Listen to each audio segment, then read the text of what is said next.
Hey guys, welcome back to another interesting video of trading basics. And in this video, I am going to show you how can you get Flare token into your Coinbase.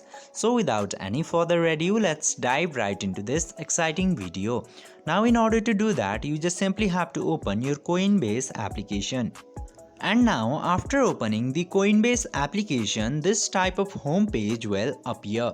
Now in order to get the Flare token on Coinbase, you just simply have to tap into the search button and there simply search for FLR, or you will get this option, or simply search for Flare token directly, and then you will get this Flare token into here. Just simply tap into that and you can view Flare token and option. But unfortunately Coinbase doesn't support the Flare token into the app. I hope this video was helpful for you. If yes, don't forget to like, share and subscribe to the channel to never miss another update. Thank you for watching the video.